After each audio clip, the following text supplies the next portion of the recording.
So for today's one flake challenge, I will be building an entire atlatl out of this flake right here.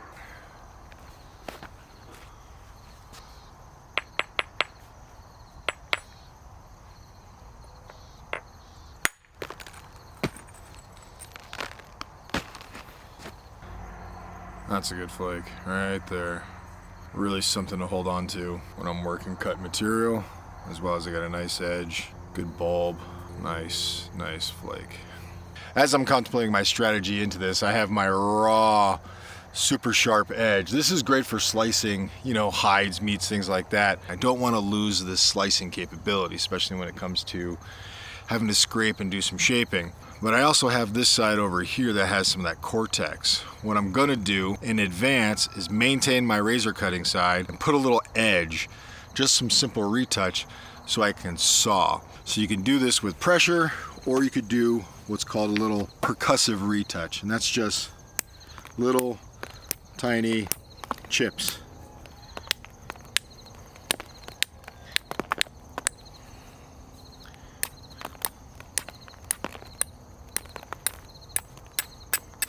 Still have my razor, now I've got my saw. I got a big slash pile. I'm gonna go get a piece of wood out of there and use that for my atlatl.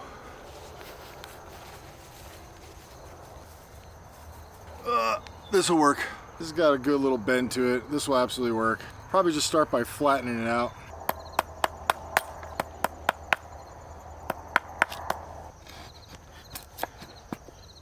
I'm gonna use this knot right down here as kind of my spur location.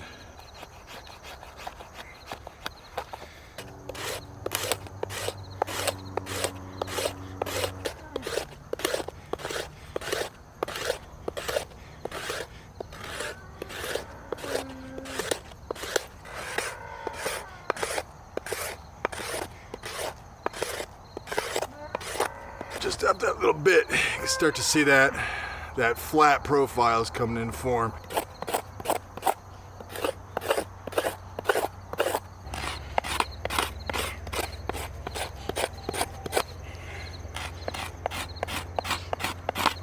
So I actually need to saw behind this at an angle. I've got a kind of a knot here, so I'm going to kind of diagonal cut straight up in here, creating a little bit of a swoop.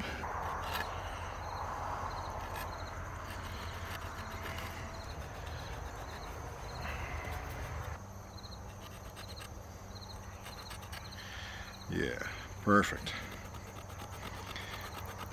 And if I do break this, I'm going to break this popping up. I don't want it to run underneath my atlatl, so I'll score it, give it a pop, and I should have a little bit of a fraying, but a pretty good cut if I follow this pattern the whole way around.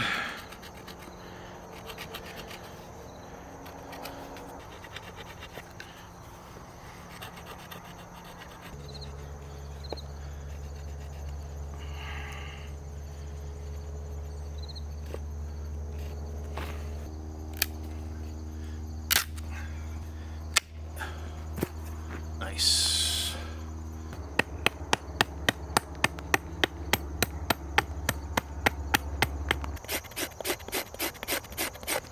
You can find little different nooks in that flake to do a lot of your planing and scraping.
I'm just gonna do a little V right here and start to just take it out, gouge it out, shape it, and that will be the spot where I can connect my Atlatl dart to the spur, ultimately giving it a throw.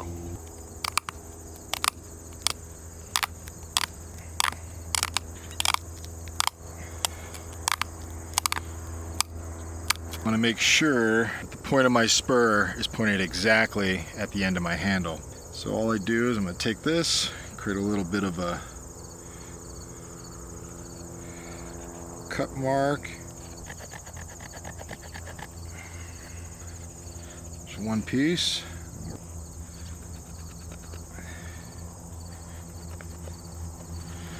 There you can kind of see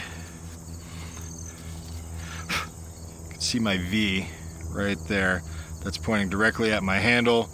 That will keep my dart in line with my handle when I give it a throw.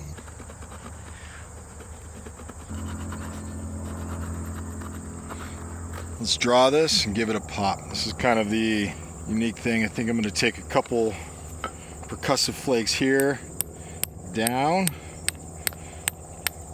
one after another. Nice new sharp edge. And I'm going to take this and draw it straight up, popping out my X. Right on that corner.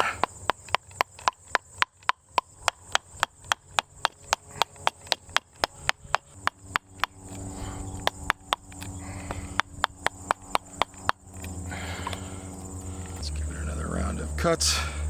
And now that I got my spur kind of a little bit more defined, it's easier to cut right along its edge. Just going maybe 2 cuts. I've got plenty of room back here. This will give it a nice little swoop. It'll be a nice little thrower.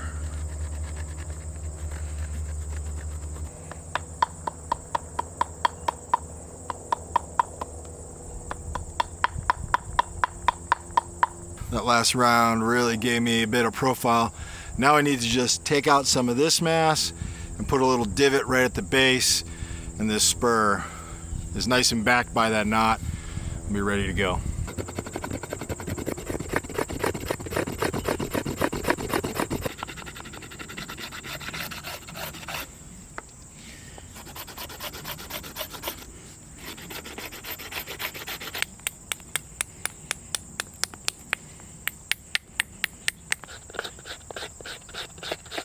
Better scrape.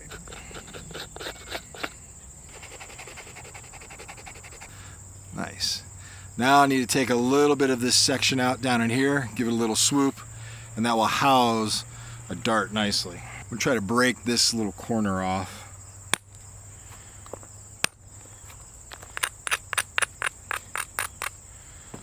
There we go. That little guy. Let's get in there.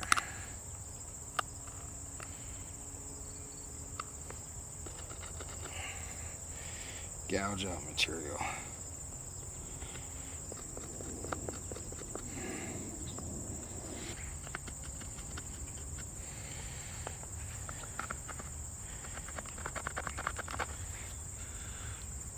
Just a little lip. You could just start to see it. That will house a dart depending on how big the back end of my dart is, but this is the creation of that spur.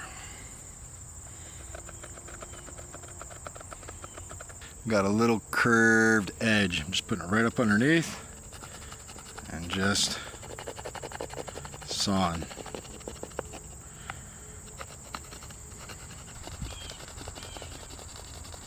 This is a piece of willow. This is my dart. Geographically, willow is what I've got. I just want to make sure it's going to fit in the back of that little spur. That right there is a good connection. Good for the handle. Yeah, dart's lining up right down the actual Atlatl. That's how I want it. Pretty good. Hang test. Let's see. It's 40.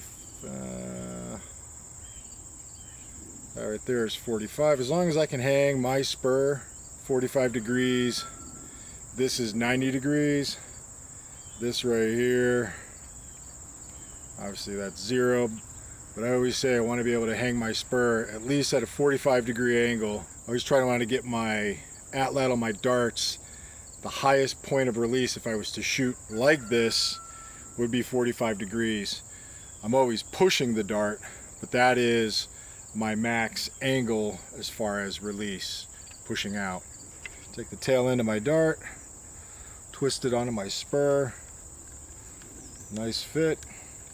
All right, let's put some fletchings on.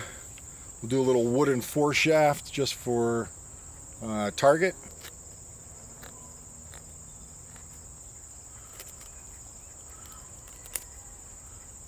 If you're always looking to compress these quills down,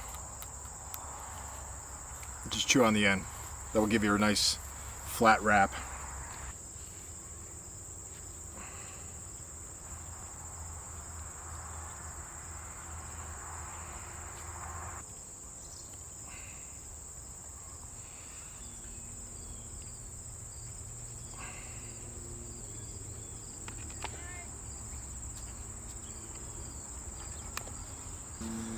Quick little dart, let's give it a throw. Just for the record, you don't always have to tie the back end of your feathers on your Atlatl darts to the very back. You could do a midpoint attachment and we'll fly all the same. Take this little stick, stick it right down in the front, just so it don't get full of dirt. Let's give it a throw.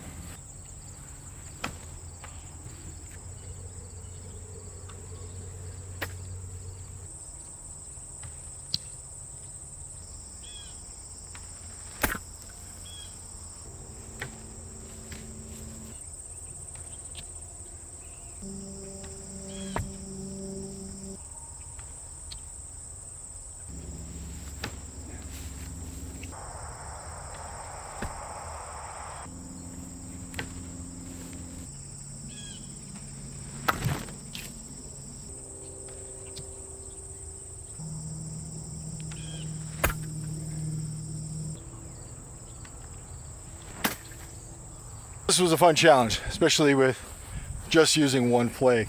Darts, they're not too hard to make, especially the Atlatl darts. Main focus was creating the Atlatl to throw the dart. This flake right here got every single one of the tasks that I needed to get done. Sawing, cutting, scraping, perforating, gouging. This flake with some retouch gave me a whole bunch of tools in one stone flake. Now for me, if I was heading out in the bush, this flake would come with me. I can do some pressure retouch or some percussion retouch to keep this flake going many days forward. My newest book, The Useful Flake, is out now.